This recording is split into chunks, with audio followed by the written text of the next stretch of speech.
ನಿಜ ಹೇಳು, ಈ ಮಾರ್ಗದಲ್ಲಿ ಹೋಗ್ತಾ ಇರೋದು ಯೇಸುವೆನಾ? ಹೌದಪ್ಪ, ಈ ಮಾರ್ಗದಲ್ಲಿ ಹೋಗ್ತಾ ಇರೋದು ಯೇಸುವೆ. ಹಂಗಂದ್ರೆ ನಾನು ಯೇಸುವನ ಕೂಗಬೇಕು, ನಾನು ಯೇಸುವನ ಕರೆಯಬೇಕು. ನಾನು ಯೇಸುವನ ಕೂಗಿ ನಿಲ್ಲಿಸೋದಾದ್ರೆ ಅವನು ನನ್ನ ಮುಂದುಗಡೆ ನಿಂತ್ಕೊಳ್ತಾನ. ಅವನು ನನ್ನ ಮುಂದುಗಡೆ ನಿಂತ್ಕೊಂಡ್ರೆ ಅವನಿಂದ ಮಾತ್ರವೇ ಸಾಧ್ಯ ನನ್ನ ಕಣ್ಣುಗಳನ್ನು ತೆರೆಯುವುದಕ್ಕೆ, ನನ್ನ ಕಣ್ಣುಗಳನ್ನು ಬಿಚ್ಚುವುದಕ್ಕೆ, ನನ್ನ ಕಣ್ಣುಗಳನ್ನು ಓಪನ್ ಮಾಡುವುದಕ್ಕೆ ಅವನಿಂದ ಮಾತ್ರವೇ ಸಾಧ್ಯ. Hallelujah, hallelujah. ಅದಕ್ಕೆ ಆ ಭಾರತಿ ಮಾಯನು ಕುತ್ಕೊಂಡ್ರ ಜಾಗದಲ್ಲಿ ಹೇಳ್ತಾನೆ, ಅಪ್ಪ ಇಷ್ಟು ದಿವಸ ನಾನು ಯಾರ್ಯಾರನೋ ಕೂಗಿದೆ, ರಿಲೇಷನ್ ಕೂಗಿದೆ, ಬಂಧು ಮಿತ್ರರನ್ನು ಕೂಗಿದೆ, ಸ್ನೇಹಿತರನ್ನು ಕೂಗಿದೆ, ಈ ಲೋಕವನ್ನೇ ನಾನು ಕೂಗಿದೆ. ಏನು ಪ್ರಯೋಜನ ಇಲ್ಲಪ್ಪ, ಏನು ಪ್ರಯೋಜನ ನನಗೆ ಕಾಣಿಲ್ಲಪ್ಪ, ಏನು ಪ್ರಯೋಜನ ನಾನು ನೋಡಿಲ್ಲಪ್ಪ. ಇಲ್ಲಿವರೆಗೂ ನಾನು ಯಾರನ್ನೆಲ್ಲ ಕೂಗುದನೋ, ಯಾರನ್ನೆಲ್ಲ ಕರೆದನೋ ಅದು ನನ್ನ ಜೀವನದಲ್ಲಿ ವ್ಯರ್ಥ. ವ್ಯರ್ಥ ಮಾತ್ರ ಅಲ್ಲ, ನಷ್ಟ, ದುಃಖ, ವೇದನೆ, ಕಣ್ಣು ನೀರೇ. ಏಸಯ್ಯ, ದಾವೀದ ಕುಮಾರನೇ, ನಾನಿನ್ನ ಕರೀತಾ ಇದ್ದೇನೆ. ನನ್ನ ಬದುಕು ಕತ್ತಲಾಗಿ ಮಾರ್ಪಟ್ಟಿದೆ, ನನ್ನ ಬದುಕು ಕುರುಡಾಗಿ ಮಾರ್ಪಟ್ಟಿದೆ, ನನ್ನ ಜೀವನ ಕುರುಡಾಗಿ ಮಾರ್ಪಟ್ಟಿದೆ. ನನ್ನ ಜಗತ್ತು, ನನ್ನ ಲೋಕ ನನ್ನ ಮುಂದೆಗಡೆ ಕುರುಡಾಗಿ ಮಾರ್ಪಟ್ಟಿದೆ. ಏಸಯ್ಯ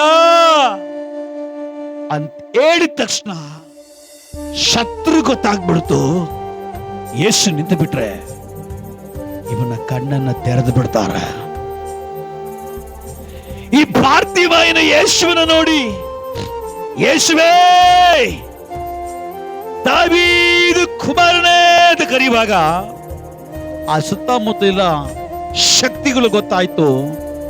ಯೇಸು ನಿಂತು ಬಿಟ್ರೆ, ಯೇಸುವಿನ ಕೂಗು ಕೇಳಿಬಿಟ್ರೆ ಈ ಕತ್ತಲೆಯ ಲೋಕದಿಂದ, ಕುರುಡಾದ ಲೋಕದಿಂದ ಇವನು ಎದ್ದು ಬಿಡ್ತಾನೆ. ಇವನಿಗೆಲ್ಲ ಕಾಣಿಬಿಡುತ್ತೆ, ಇವನು ಯೇಸುವಿನಿಂದ ಓಡಿಬಿಡ್ತಾನೆ ಅಂತ ಹೇಳಿ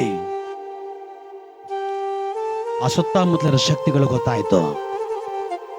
ಈಗ ಆ ಶಕ್ತಿಗಳು ಹೇಳ್ತಾ ಇದೆ, ಐ ಸುಮ್ಮನೆ ಇರು, ನೀನು ಯಾರನ್ನ ಬೇಕಾದ್ರೂ ಕೂಗು, ನೀನು ಯಾರನ್ನ ಬೇಕಾದ್ರೂ ಕರಿ, ಯೇಸುವನ್ನ ಮಾತ್ರ ಕರಿಬಾರ್ದು, ಯೇಸುವನ್ನ ಮಾತ್ರ ಕೂಗಬಾರ್ದು, ನೀನು ಯೇಸುವನ್ನ ಕರಿಬಾರ್ದು ಅಂತೇಳಿ ಕೆಲವು ಶಕ್ತಿಗಳು ತಡೆ ಮಾಡುವಾಗ ಅವನು ಗೊತ್ತಾಯ್ತು, ನನ್ನ ಬಿಡುಗಡೆ ಹತ್ರ ಆಗಿದೆ, ನನ್ನ ಅದ್ಭುತ ನನಗೆ ಹತ್ರವಾಗಿದೆ.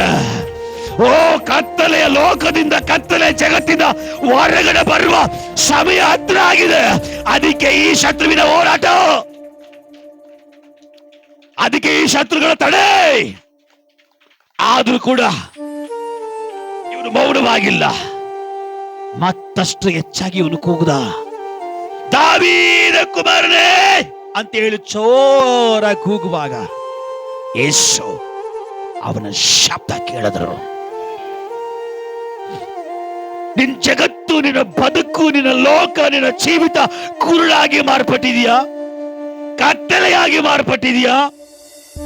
ಇದೋ ಯೇಸು ಹೇಳ್ತಾ ಇದಾರ, ಯೇಸು ನಿನಗಾಗಿದ್ದಾನೆ. ನಿನ್ನ ಬಾಯಿದವನ ಕೂಗು, ನಿನ್ನ ಬಾಯಿದವನ ಕರೆ, ಅವು ನಿನ್ನ ಶಬ್ದದ ಮುಂದಗಡೆ ನಿಲ್ಲುವನಾಗಿದ್ದಾನೆ, ನಿನ್ನ ಕೂಗುವಿನ ಮುಂದಗಡೆ ನಿಲ್ಲುವನಾಗಿದ್ದಾನೆ. ಪಾರ್ಥಿವಾಯನ ಕೂಗುವಾಗ ಎರಡನೇ ಸಾರಿ ಯೇಸು ಪಟ್ಟದ ನಿಂತ್ಕೊಂಡ್ಬಿಟ್ರು. ನಿಂತ್ಕೊಂಡು ಯಾವ ಶಕ್ತಿಗಳೆಲ್ಲ ಸುಮ್ಮನೆ ಇರು ಅಂತ ಹೇಳ್ತೋ, ಅದೇ ಶಕ್ತಿಗಳ ಕೈಯಲ್ಲಿ ದೇವರು ಹೇಳ್ತಾರೆ, ಅವನು ಕರ್ಕೊಂಡ್ಬನ್ನಿ. ನನ್ನ ದೇವರು ಕಚ್ಚೋ ಕಾಗೆ ಕೈಯಲ್ಲಿ ಆಹಾರ ಕೊಡೋ ದೇವರು. ಹಲ್ಲೆಲೂಯಾ. ಯಾರೆಲ್ಲ ಶತ್ರುಗಳಾಗಿ, ಯಾರೆಲ್ಲ ವೈರಿಗಳಾಗಿ ಇವನಿಗೆ ವಿರೋಧವಾಗಿ ಗದರಿಸಿ ಗುಡುಗಿದ್ರು ಅವರನ್ನೇ ಯೇಸು ಕಳಿಸ್ತಾರೆ, ಕರ್ಕೊಂಡು ನನ್ನ ಹತ್ರ ಅಂತ. ಯಾವುದೆಲ್ಲ ಕೆಟ್ಟದಂತ ನೀನು ಎಣಿಸ್ತಾ ಇದೆಯೋ ಅದನ್ನ ಮೂಲಕವಾಗಿ ದೇವರು ನಿನ್ನ ಜೀವಿತದಲ್ಲಿ ಒಳ್ಳೆ ಕಾರ್ಯ ಮಾಡ್ಲಿಕ್ಕಾಗಿ ಹೋಗ್ತಾ ಇದೆ. ಹಲ್ಲೆಲೂಯಾ.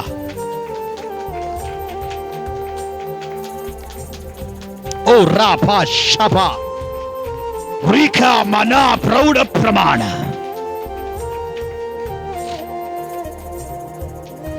ಆ ಕುರುಡನ ಮುಂದೆಗಡೆ ಯೇಸು ನಿಂತುಕೊಂಡ್ರು.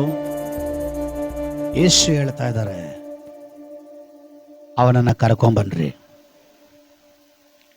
ಆ ಕಣ್ಣಿಲ್ಲದವನನ್ನ, ಕುರುಡನಾಗಿದ್ದವನನ್ನ, ಪ್ರಪಂಚ ಲೋಕ ಜಗತ್ತನ್ನು ನೋಡದಿರೋಂಥವ್ರನ್ನ ಯೇಸುವಿನ ಮುಂದೆಗಡೆ ಕರ್ಕೊಂಡು ಬಂದು ನಿಲ್ಲಿಸಿದ್ರು. ಯೇಸು ಕೇಳಿದ್ರು, ನಿನಗೇನಪ್ಪ ಬೇಕು? ಅವನು ಹೇಳ್ಬೋದಾಗಿತ್ತು, ನನಗಿರ್ಲಿಕ್ಕೆ ಮನೆ ಇಲ್ಲ, ಅಟ್ಲೀಸ್ಟ್ ನನಗೊಂದು ಮನೆ ಕೊಡಪ್ಪ. ನಾನು ಕುರುಡ ಅಂತೇಳಿ ನನಗೆ ಯಾರು ಎಣ್ಣೆ ಕೊಟ್ಟ ಇಲ್ಲ, ಒಂದು ಮದುವೆ ಮಾಡಿಸ್ಬಿಡಪ್ಪ. ಏನ್ ಬೇಕಾದ್ರೂ ಕೇಳ್ಬೋದಾಗಿತ್ತು. ಇಲ್ಲ, ಒಂದು 2 ಲಕ್ಷನೋ 3 ಲಕ್ಷನೋ ದುಡ್ಡು ಕೊಟ್ಬಿಟ್ಟು ನೀನು ಹೋಗ್ಬಿಡಪ್ಪ, ನಾನು ಜೀವನ ಕಟ್ಕೊಂತೀನಿ ಅಂತ ಕೇಳ್ಬೋದಾಗಿತ್ತು. ಅವನು ಅದು ಕೇಳಿಲ್ಲ. ಯೇಸು ಕೇಳ್ತಾವ್ರೆ, ಮಗನೇ, ನನ್ನಿಂದ ನಿನಗೇನಾಗಬೇಕು? ನಾನು ನಿನಗೇನು ಮಾಡಬೇಕು ಅನ್ಕೊಂಡಿದೀಯ? ಆಗ ಕುರುಡ ಹೇಳ್ತಾನೆ, ಸ್ವಾಮಿ, ನನಗೇನು ಬೇಡ, ನನ್ನ ಕಣ್ಣು ಕಟ್ಟಲ್ಪಟ್ಟಿದೆ, ನನ್ನ ಕಣ್ಣು ಕುರುಡಾಗಿ ಮಾರ್ಪಟ್ಟಿದೆ, ಎಲ್ಲರೂ ನೋಡುವಂತ ನನ್ನ ಕೆಲ ನೋಡಕ್ ಆಗ್ತಾ ಇಲ್ಲ, ಬೆಳಕನ್ನೇ ನಾನು ನೋಡಿಲ್ಲ, ಇವತ್ತು ನಾನು ನೋಡ್ಬೇಕಪ್ಪ, ಇವತ್ತು ನಾನು ಕಾಣ್ಬೇಕಪ್ಪ ಅಂತೇಳಿ ಇವನು ಕೂಗುವಾಗ ಯೇಸು ಹೇಳಿದ್ರು, ಮಗನೇ, ನಿನ್ನ ನಂಬಿಕೆಯಂತೆ ನಿನಗೆ ಬಿಡುಗಡೆ ಆಗಲಿ. ಅನೇಕ ವರ್ಷಗಳಿಂದ ಕಟ್ಟಲ್ಪಟ್ಟ ಅವನ ಕಣ್ಣುಗಳು ಆ ಕ್ಷಣ ಮಾತ್ರದಲ್ಲಿ ಅವನ ಕಣ್ಣುಗಳು ತೆರೆಯಲ್ಪಡ್ತು.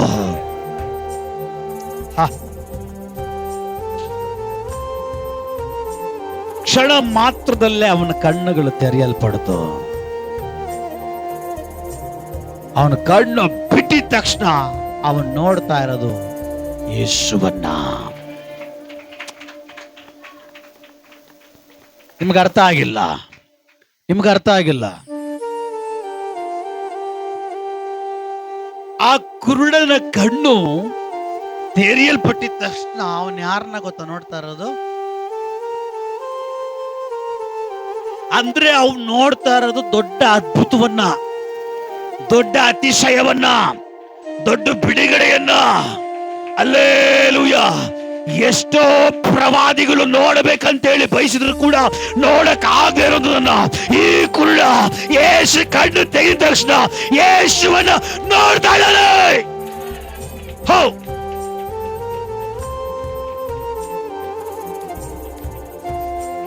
ಅಂದ್ರೆ ಯೇಸು ಕಣ್ಣು ತೆಗೆದ್ರೆ ನಾವು ನೋಡೋದು ಬಾವಿ ಅಲ್ಲ, ನಾವು ನೋಡೋದು ಕೆರೆ ಅಲ್ಲ, ನಮ್ಮ ಕಣ್ಣುಗಳು ನೋಡುವುದು ಸಮುದ್ರವನ್ನ. ಹಲ್ಲೆಲೂಯಾ.